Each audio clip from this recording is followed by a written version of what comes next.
নমস্কাৰ। জুবিন দাৰ সন্দৰ্ভত কথা এটা ক'ব বিচাৰিছোঁ। আমি সকলোৱে জানো জুবিন দা জনপ্ৰিয়।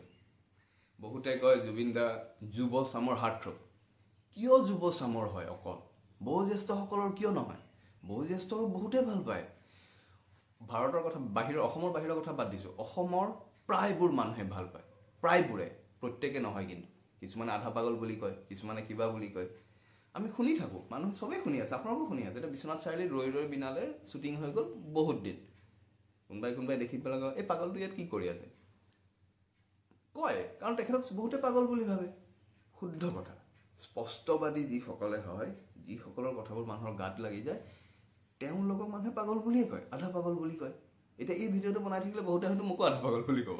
যিয়ে হওক, কথাটো হ'ল তেখেত জুবিন দা এতিয়া আজি ৰাতি হয়তো জ্বলি ছাই হৈ যাব।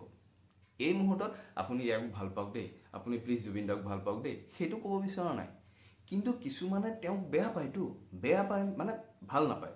ভাল নাপায় মানে নিশ্চয় কিবা এটা কোণৰ পৰা বেয়া পায়। কিহত বেয়া পায়? কথাটো সেইটো। কথাটো হ'ল, যিহেতু মানুহজন গুচি গ'ল, দুটামান ভুল ধাৰণা ক্লিয়াৰ কৰি ল'ব লাগিব। প্ৰথম আমি নিজক চাই ল'ব লাগিব। নিজক মানে মই কি ভাল সেইটো চাব কোৱা নাই। নিজক আমি চাব লাগিব যে আমি জুবিনৰ বেয়া কি দেখিছোঁ। জুবিন গাৰ্গৰ বা জুবিনদাৰ মদটোৰ বাহিৰে আমি বেয়া কি দেখিছোঁ?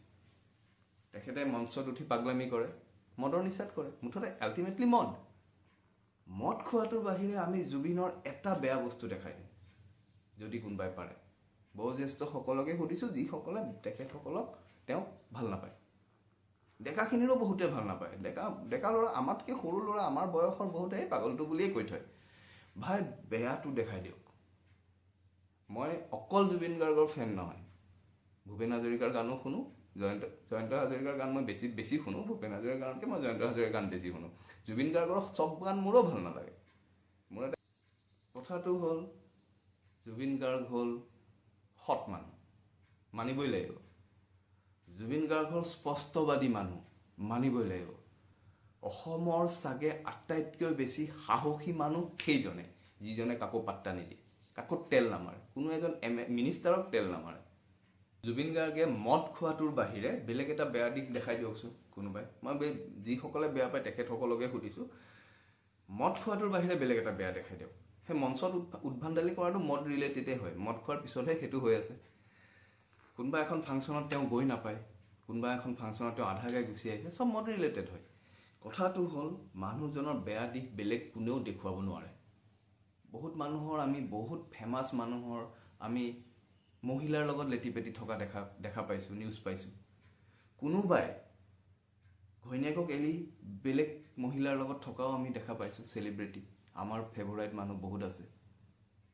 কোনোবাই অসমখন বাদ দি পেলাই গৈ পেলাই বেলেগ জেগাত বেলেগৰ লগত থকাও আমি দেখা পাইছোঁ। জুবিন গাৰ্গৰ দেখাই দিয়ক বেয়া। কাৰো লগত কম্পেয়াৰ কৰা নাই দেই। ভুল ধাৰণাটো আঁতৰাব লাগিব। প্ৰত্যেকৰ নিজা নিজা লাইফ হয়। কোনোবাই বেলেগৰ লগত থাকে, কোনোবাই 10জনী মহিলাৰ লগতো থাকক, নিজা লাইফ, ব্যক্তিগত। ভুল ধাৰণাটো আমি আঁতৰাব লাগিব।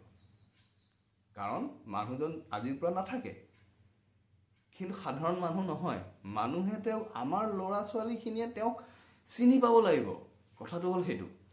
আজি ভূপেন হাজৰিকাৰ বিষয়ে এতিয়া 5-6ত পঢ়া ল'ৰা এটা সোধকচোন, ভূপেন হাজৰিকা, জয়ন্ত হাজৰিকাৰতো নামেই নাজানে, শুনা নাই। ভূপেন হাজৰিকাৰ কথা সুধিলে আজিৰ ল'ৰা ছোৱালী বহুতে কিন্তু নাজানে, সঁচাকৈ নাজানে। সিদিনা শিক্ষক দিৱস হৈ গ'ল, মই ল'ৰা এটাক সুধিলোঁ শিক্ষক দিৱস কিয় পাতে?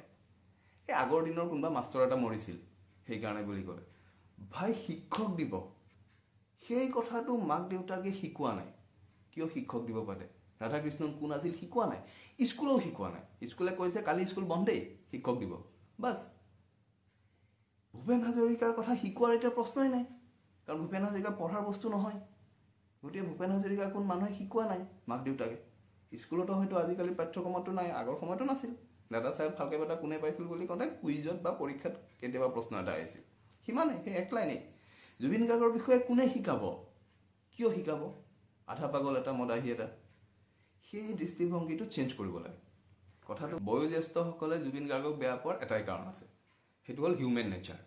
চাওক, আমাৰ ঘৰৰ ওচৰত যদি কোনোবাই ধুনীয়া এটা ঘৰ বনায়, ঘৰ লোৱালে আমাক মাতে, আমি ঘৰ লোৱা খাবলৈ যাওঁ, ঘৰটো চাওঁ, আহি পেলাই ক'ম 2 নম্বৰী পইচা আছে যে সেইকাৰণে বনাব পাৰিছে। এইটো হিউমেন নেচাৰ হয়। মনত এটা হিংসা ভাৱ আহে। ঘৰৰ ওচৰত যদি কোনোবাই দামী গাড়ী এখন লৈছে, আমি মিঠাই খাব যাওঁ, বা কি ধুনীয়া লাগিছে বুলিও কওঁ, কিন্তু মনত এটা হিংসা ভাৱ থাকে। সেইটো হ'ল নেচাৰ। জুবিন গাৰ্গৰ ক্ষেত্ৰত সেইটোৱে। জুবিন গাৰ্গ যেতিয়া ওলাইছিল, পপুলাৰ হ'ব ধৰিছিল, সেই সময়ত আমাৰ ৰাইজে ভূপেন হাজৰিকাক জানি আছিল, ভূপেন হাজৰিকা দেৱক। বেয়া বুলি কোৱা নাই, অলপো ভুলকৈ নুবুজো। আমাৰ মেইন প্ৰব্লেমটোৱে হ'ল আমি ভুলকৈ বুজোঁ। যেতিয়া আমি সদায় দেখি থকা মানুহ এজনক লগত তেখেতৰ কাষত বেলেগ এজন খাৰা হৈ যায়, মনত এটা বেয়া ভাৱ আহে। তাতে সেই সময়ত তেওঁৰ চুলি তুলি দীঘল আছিল। গোটেই গানৰ ছিষ্টেমটো চেঞ্জ কৰি দিলে তেখেতে। টিচিক ঢাকচাক টাইপ মিউজিকৰ গান উলিয়াই দিলে। প্ৰথমতে জিতুল সোণোৱাল দেৱে উলিয়াইছিল চাগে, এই নিৰিবিলি গধূলি। তাৰপিছতেই জুবিন গাৰ্গৰ ওলাইছিল নে, মুঠতে একে সময়তে ওলাইছিলে। কথাটো হ'ল, দেখি ল'ৰাটোক ভাল লগা নাই, চুলি তুলি দীঘল। কাৰণ আমাৰ মানুহে গেটআপটোত বেছি গুৰুত্ব দিয়ে। আজিও আমাৰ মানুহে কাপোৰ দেখিহে মানুহৰ চৰিত্ৰ নিৰ্ধাৰণ কৰে। চাদৰ মেখেলা পিন্ধা গৰাকী ভাল, পেণ্ট পিন্ধা গৰাকী বেয়া, চিম্পল কথা। সেইটো চলিয়ে আছে। জুবিন গাৰ্গৰ ক্ষেত্ৰতো সেইটো হ'ল। সেইটো যেতিয়া এবাৰ মূৰত সোমাই গ'ল, সেই মানুহে তেওঁৰ গান নুশুনা হ'ল। চিম্পল, সেইটোৱে হৈছিল সঁচা কথাটো। আৰু তেতিয়াৰ পৰা, আৰু সেই সময়ত ভূপেন হাজৰিকা, সেই সময়ত আমি পঢ়ি আছিলোঁ স্কুলত। আমি যেতিয়া স্কুলত পঢ়ি আছিলোঁ, আমাৰ হাতত কেছেট কিনিবলৈ পইচা নাছিল। প্ৰেক্টিকেল কথা, হয়নে নহয় ভাবি চাব। ভূপেন হাজৰিকাৰ কেছেট কোনো এজন ল'ৰাই, সেই সময়ত বেছিভাগ ল'ৰাই কিন্তু কিনিব পৰা কেপাচিটি নাছিল, সেইকাৰণে কিনা নাছিলে। এতিয়া প্ৰত্যেকৰে, বা যেতিয়া জুবিন গাৰ্গ আহিবলৈ ধৰিলে, তেতিয়াৰ পৰা কেছেটবোৰ ওলাব ধৰিলে। NK প্ৰডাকশ্যনে কেছেট উলিয়াই আছিল, 30 টকাত কেছেট পায়। কেইদিনমান পিছত ৰেকৰ্ড কৰিব পৰা ছিষ্টেম আহিল, এটা গানত 1 টকাকৈ লয়। এখন কেছেটত 8টা বা 10টা গান আহে, 10টা গানত 10 টকা। মানুহে জুবিন গাৰ্গৰ গান শুনিবলৈ সুবিধা পালে, ল'ৰাবোৰৰ মনত পপুলাৰ হৈ পৰিল। কাৰণ জেনেৰেশ্যন লৈ পেলাই পচন্দবোৰ বেলেগ থাকে। স্কুলীয়া ল'ৰা এটাই ভূপেন হাজৰিকাৰ গান সেই সময়ত ভাল নাপাইছিল, এতিয়া বহুতে ভাল। এতিয়া মই ভাল পাওঁ, বা মোৰ বয়সৰ সেই সময়ত বেয়া পোৱা মানুহে কিন্তু এতিয়া ভাল পায়। সোৱাদটো বুজি পাইছে এতিয়া। তো জুবিন গাৰ্গৰ গান পপুলাৰ হৈ যোৱাৰ লগে লগে বয়োজ্যেষ্ঠসকলৰ হিংসা এটা আহি গ'ল। দুটা কথা, এটা হ'ল তেওঁক দেখি ভাল লগা নাই, চুলি তুলি দীঘল, অভদ্ৰ টাইপ লাগে বুলি ভাবে বহুতে। আৰু ছেকেণ্ড কথাটো হ'ল, গানৰ সদায় দেখি থকা গানটো চেঞ্জ হৈ গ'ল, দেখি থকা শুনি থকা। কাৰণ আগতে আমি শ্ল' মিউজিক এটা শুনি আছিলোঁ, ঢিকচিক হৈ যোৱাৰ লগে লগে পাশ্চাত্য সংগীত সি বিয়পাই পেলাইছে বুলি মানুহে ভাবি ল'লে। বেছি দীঘলীয়া নকৰোঁ, কথাটো সেইটোৱে। যেতিয়াৰ পৰা মানুহে তেনেকৈ ভাবিলে, তেতিয়াৰ পৰা তেওঁৰ গান নুশুনা হ'ল। বাছত যেতিয়া যায় ক'ৰবালৈ, তেতিয়া সেই বাছত যে গানবোৰ বাজে, তেতিয়া গান এটা বাজিলে কোনোবাই, মাজুলীৰ গানটো ভাল লাগে দেই, মাজুলীৰ এজনী ছোৱালীয়ে দুখ পালে, সেই গানটো ভাল। কোনোবাই কয়, গানে কি আনে সুৰৰ সোপানে গানটো ভাল গাইছে সি। সিমানেই। কাৰণ তেওঁ ঘৰত নুশুনে, ৰাস্তাত যেতিয়া সুবিধা পালে তেতিয়া শুনে। এতিয়া কথাটো হ'ল, সেইকাৰণে মানুহে তেওঁক ভাল নাপায়। এতিয়া বহুত চিনেমা তেনেকুৱা, কোনোবা এজন হিৰোৰ চিনেমা তেওঁ চালে ফাৰ্ষ্ট টাইম, ভাল নাপালে, তাৰপিছৰ পৰা নাচায়। জুবিনৰ গান তেনেকুৱাই হৈছে। ল'ৰা মানুহখিনিয়ে ভাল পায়, কাৰণ ল'ৰা মানুহে গান শুনে। বয়োজ্যেষ্ঠসকলে গান নুশুনে, গান শুনাৰ স্বভাৱ নাই। আৰু বহুতৰ ঘৰত সেইটো এই গাহৰি টাইপ হয়, গাহৰি খাব নালাগে, তেনেকুৱা হয়। আমাৰ ঘৰতো তেনেকুৱাই, গাহৰি নাখায়, মই লুকাই খাওঁ। সেই সময়ত, আমাৰ সময়ত তেনেকুৱা হৈছিল।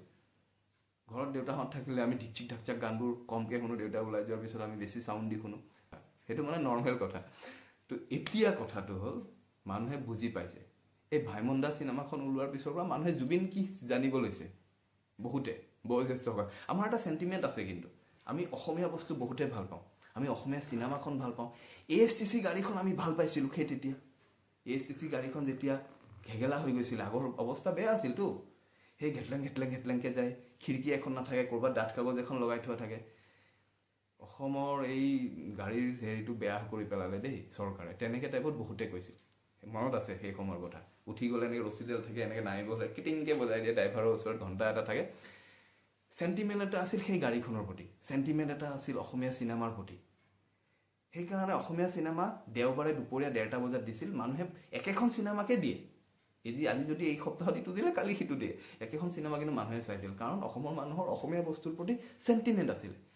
সেই অসমীয়া গানৰ ইণ্ডাষ্ট্ৰিটো জুবিনে উঠাই দিলে, জুবিন গাৰ্গে। অসমীয়া কেছেট ল'ৰাই কিনা নাছিলে, এতিয়া কিন্তু ল'ৰাই কিনে। এতিয়াতো কেছেট নাই, সেই সময়ত ল'ৰাই কেছেট কিনিবলৈ ল'লে।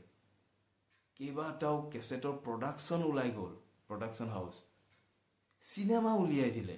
এইখিনিৰ উপৰিও জুবিনদাৰ ডাঙৰ অৱদান আৰু এটা আছে। জুবিনদাই বহুত ল'ৰা ছোৱালীক এষ্টাব্লিছ কৰাইছে। হাতত ধৰি নি মঞ্চত একেলগত গান গোৱাখিনিতো আমি দেখিয়ে আছোঁ। তাৰ উপৰিও ভাবি চাওকচোন, মঞ্চত আজিকালি যোনবোৰ ল'ৰা ছোৱালীয়ে গান গায়, কাৰ গান গায়? জুবিন গাৰ্গৰ গানেই গায়। জুবিন গাৰ্গৰ গান গাই তেওঁলোক পপুলাৰ হৈছে। আজিকালি বিভিন্ন জেগাত তেওঁলোক সংগীতজ্ঞ হিচাপে এষ্টাব্লিছ হৈছে। কম ডাঙৰ অৱদান নেকি সেইটো? আগতেতো হ'ব পৰা নাছিল, কম হৈছিলে। এতিয়া বহুতেই ওলাই আহিছে, বহুতে গাব লৈছে। এটা এটা উপাৰ্জনৰ স্থল হয়, সেয়া উপাৰ্জনৰ পথ হয় জুবিন গাৰ্গৰ গানখিনি বহুতৰ কাৰণে। আমি সেই বস্তুটো মানি ল'ব লাগিব। অসমীয়া চিনেমা আহিলে চাব যাব লাগে, গতিকে বহুতে মানুহে চাব যায়, কাৰণ সেইটো এটা চেণ্টিমেণ্ট। বহুত বয়সস্থ মানুহে ভাইমন্দা চিনেমাখন চাবলৈ গৈছে। ভাইমন্দা কোন নাজানে, কিন্তু অসমীয়া চিনেমা আহিছে কাৰণে চাবলৈ গৈছে। সেইখন চাবলৈ গৈ জুবিন কি বস্তু গম পাইছে, জুবিন গাৰ্গ কি হয় মানুহে গম পাইছে। এতিয়া চাওক, বহুত দীঘলীয়া হৈ গ'ল। এতিয়া ক্লাছ 5-6ত পঢ়ি থকা ল'ৰা ছোৱালীক ভূপেন হাজৰিকাৰ কথা সুধিলে নাজানে ভালকৈ, কিছুমানে একেবাৰে নাজানে। আজি যিটো ল'ৰা জন্ম হৈ আছে, হৈছে, বা আজি কোনোবা জন্ম হৈছেতো, কোনোবা এটা ল'ৰা বা কোনোবা এজনী ছোৱালী, বা জুবিনদাৰ মৰাৰ দিনাও কোনোবা এটা জন্ম হৈছে। 10 বছৰ পিছত সেই ল'ৰাটো বা সেই ছোৱালীজনী ক্লাছ 5ত থাকিব। সেই সময়ত তেওঁক সুধিলে জুবিনদা কোন নাজানিব, বা অলপমান কিবা এটা শুনি থ'ব। এগাল মূৰ্তি বনাই থোৱা আছে, গুৱাহাটীখনত মূৰ্তি ভৰ্তি, তেজপুৰত মূৰ্তি ভৰ্তি, বিশ্বনাথ চাৰিআলিত ভূপেন হাজৰিকাৰ মূৰ্তি আছে, জুবিন গাৰ্গৰো মূৰ্তি হ'ব। মূৰ্তিটো থাকিলেই মানুহে চিনি পাব বুলি কথা নাই, কাৰণ মানুহে গুৰুত্ব নিদিয়ে। কোনোবা দিনা দিব, সেই মৃত্যুদিন জন্মদিনত গৈ ফুল কেইটামান দিব, তাৰপিছত তাত চৰাই হাগি থাকিব। সেইটোৱে কথাটো হ'ল, জুবিন গাৰ্গক জীয়াই ৰাখিব লাগিব, চবেই চিনি পাব লাগিব, পিছৰ প্ৰজন্মই। সেইটো কাৰণে মূৰ্তি বনাওক, দলঙৰ নাম দিয়ক, কোনোবা জাগাৰ নাম দিয়ক, মিউজিয়াম বনাওক, যি কৰে কৰক। বহুতে বহুত আশা লৈছে, বহুতে বহুত কিবা ভাবি আছে। কিন্তু মইতো ভাবোঁ পইচাত তেওঁৰ ফটো থাকক, কিন্তু সেইটো হৈ নুঠে। জনা শুনা কথা, মনৰ ভাৱ। ডিম্পু বৰুৱাই কৈছে সেই বুৰ্জ খালিফাত জুবিন, তাত ফটোবোৰ ডিছপ্লে হৈ থাকেতো, জুবিনৰ ফটো ওলাই থাকক, মানুহে দেখিব, ইণ্টাৰনেশ্যনেল লেভেলত তেওঁ মানে প্ৰচাৰ হ'ব। ভাল কথা, বহুতে বহুত ভাবি আছে, কিন্তু আমাৰ বয়োজ্যেষ্ঠসকলে আইডিয়া দিব পাৰে। তেখেতসকলে ভাবি পেলাই কি কৰিলে অমৰ হৈ থাকিব ভাবিব পৰা যাব। আৰু সকলো বয়োজ্যেষ্ঠৰ কথাটো এনেও নহ'ব, কাৰণ আমাৰ কেইজনমান চিলেক্টেড বুদ্ধিজীৱী আছে, যিসকলক আমি টক শ্ব'বোৰত দেখা পাওঁ। তেখেতসকলে যি ভাবিব, যিটো ক'ব, সেইটোৱে হ'ব। তেখেতসকলে বিচাৰ কৰি চাওক, অকল মূৰ্তিতে সীমাবদ্ধ থাকিব নে কেনেকৈ তেওঁক জীয়াই ৰাখিব পৰা যায়, নতুন প্ৰজন্মই কেনেকৈ তেওঁক চিনি পায়। পাঠ্যক্ৰমত যদি থাকে, কিন্তু পাঠ্যক্ৰমত এজন সংগীতজ্ঞৰ বিষয়ে নাথাকিবও পাৰে, কিবা এটাতো ব্যৱস্থা নিশ্চয় ওলাব কেনেকৈ তেওঁক জীয়াই ৰাখিব লাগে। গতিকে ভুল ধাৰণাবোৰ বাদ দিয়ক। সম্পদ এটা নাইকিয়া হৈ গ'ল, সেই সম্পদটোক চিনাকি কৰি দিব লাগিব পিছৰ প্ৰজন্মৰ লগত। সেইখিনিয়ে কথা।